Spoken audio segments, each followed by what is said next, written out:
semuanya. Halo. Kami dari kelompok 6 akan memperkenalkan anggota kelompok kami. Aku. Saya Moses Jefferson Putra Kristanto dari kelas 10 MIPA 4 nomor absen 20. Halo, aku Gracia Angelin Putri dari kelas 10 MIPA 4 absen 15. Perkenalkan, nama saya Muhammad Rashid Davian Dia Ulhaq, kelas 10 MIPA 4 absen 23. Nama saya Muhammad Hazal Rizai dari kelas X MIPA 4 nomor absen 22. Halo semuanya. Kalian pernah nggak sih yang mengalami namanya bullying? Kalau aku nggak pernah sih. Aku nggak pernah, cuman pernah secara ini ya, kata-kata doang sih. Kalau ngelihat teman kamu yang lagi dibully, pernah nggak? Kalau pernah, coba ceritain dong. Aku pernah sih pas SD lihat ada anak mungkin penampilannya culun, jadinya dia diejek terus dibully. Kalau aku sejauh ini pernah, cuman nggak pernah yang lihat bullying sampai dipukulin tuh nggak pernah sih. Kayak mungkin diejek gitu sampai nangis. Menurut kamu sendiri itu bullying itu apa sih? Kalau menurutku bullying itu perundungan pada orang yang lebih lemah secara terus-menerus gitu. Kalau kamu? Perundungan itu perlakuan dari orang yang lebih kuat, itu bisa individu atau kelompok, kepada orang yang lebih lemah. Itu bisa kekerasan juga melalui kata-kata yang dilakukan secara terus-menerus. Apa saja nih dampak dari bullying? Dampak dari bullying itu kalau dari pelaku mungkin Dia akan merasa puas ya. Kalau dari korbannya, Tapi di pelakunya tuh dia akan merasa puas di awal, tapi di akhirnya tuh dia akan menanggung akibatnya. Kayak misalnya ada yang melapor. Iya, orang tua korbannya melapor gitu ke pihak sekolah. Nanti pasti masalahnya makin panjang gitu. Kalau dari korbannya pastinya akan merasa stres gitu, atau mungkin sampai depresi Iya, bisa sampai bunuh diri kadang karena terlalu berlebihan dibully. Iya, dan nggak berani ngomong ke orang tua atau teman-temannya. Karena merasa terancam. Iya, terancam kadang. Kamu sendiri tahu nggak faktor apa saja yang bisa menyebabkan bullying? Faktor mungkin, kalau dari faktor itu mungkin karena iri atau nggak suka penampilannya gitu. Iya, kalau aku faktornya mungkin dari orang tuanya sendiri. Dia udah dibebaskan gitu, nggak dipeduliin gitu. Jadi pola pikirnya tuh apa ya, kayak mereka itu tahu dan berkembang karena orang-orang di sekitar. Mungkin orang di sekitarnya tuh menyebabkan dan menimbulkan dampak negatif buat dia, tapi menurut dia tuh baik, jadinya jadi pelaku bully itu sendiri. Kira-kira gimana sih cara pelaku ini membuli orang lain yang ada di sekolah? Kalau menurut pandanganku itu si pelaku tuh bakal melakukan kayak memperlakukan si korban ini sebagai pesuruh, seperti disuruh disuruh beliin sesuatu di kantin gitu. Dan kalau si korbannya nggak mau ngelakuin, nanti bakal misal dipukul atau pokoknya secara verbal gitu. Kalau dari hasil mungkin Dan yang paling sering terjadi itu adalah pelaku yang menyebarkan fitnah ke siswa lain agar siswa lain tersebut membenci korban. Kalian pernah nggak sih mengalami atau mendengarkan cerita gitu tentang penghinaan siswa lain gitu? Aku pernah dengar kalau misalnya ada seorang siswa yang dihina karena kekurangan fisik dan cara berbicara yang gagap. Kalau Hazel? Ada juga siswa yang di suatu kelas itu dibenci karena dia terlalu rajin. kayak caper gitu. Ya, Iya, caper ke guru. seperti kalau semisalnya guru Ada ada PR. ada PR dari gurunya, namun gurunya lupa dan siswa yang rajin itu mengingatkan. Tapi anaknya Anak yang lain nggak suka. Nah, oh, sebenarnya tuh niatnya baik ya, cuman anak-anak di sekitarnya tuh kayaknya belum kerja tugas, jadi nggak disukain gitu ya. ya.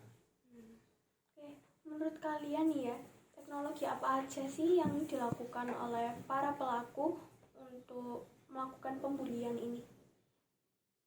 Kalau dari teknologi mungkin HP bisa digunakan untuk membuli orang, contohnya dari sosial media, Ya, cyberbullying.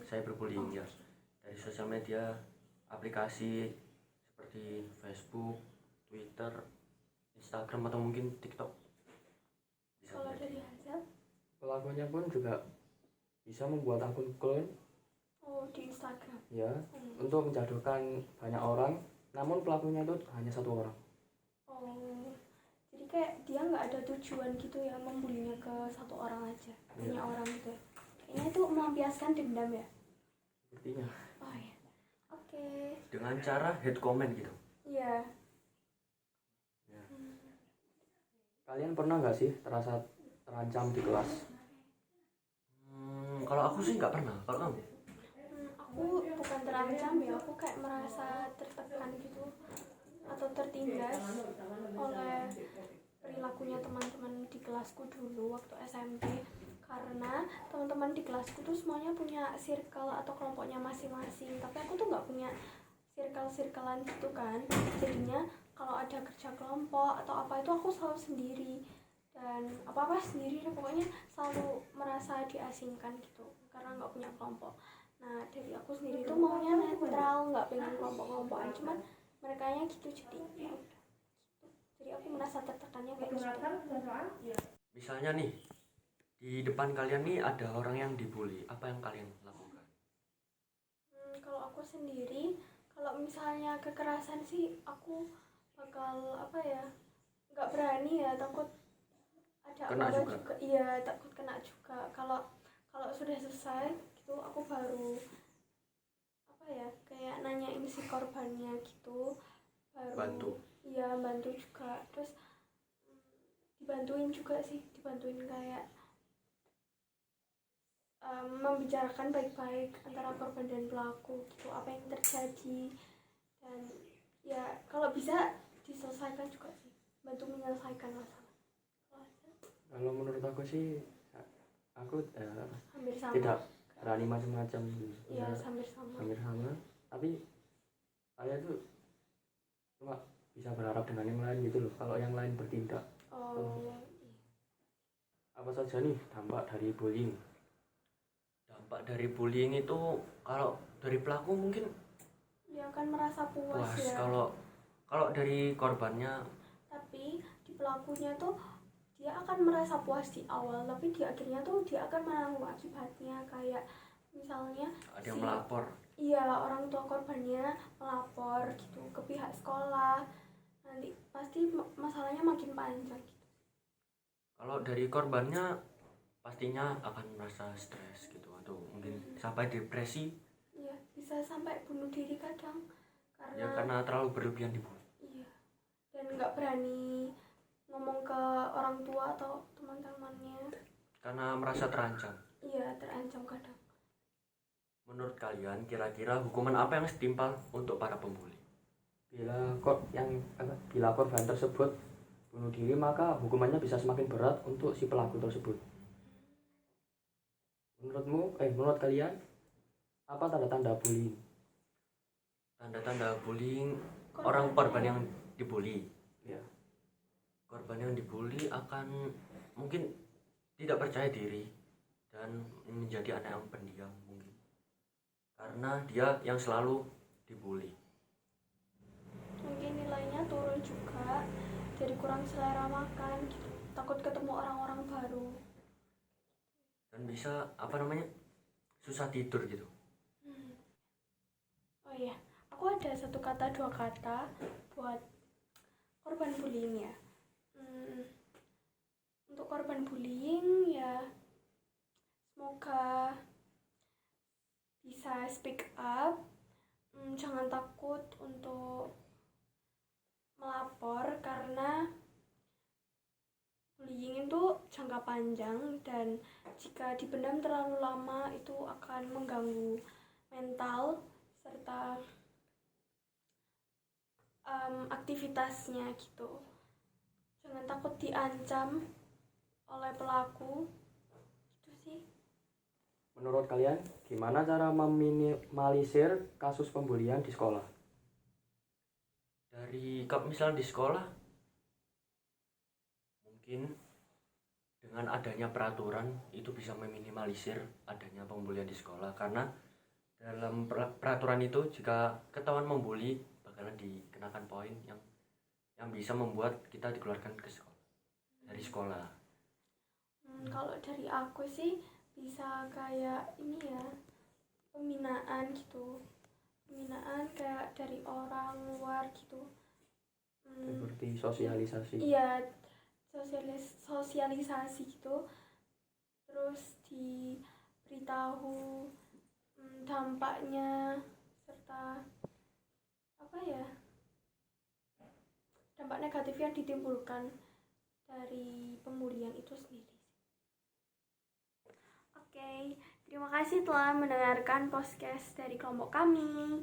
Kami ada 1 atau 2 kata untuk korban bullying lagi nih. Jangan pernah takut untuk berbicara, Karena nantinya akan lebih berat di masa yang akan datang. Karena akan mempengaruhi psikis kalian sendiri. Sekian, terima kasih. bye.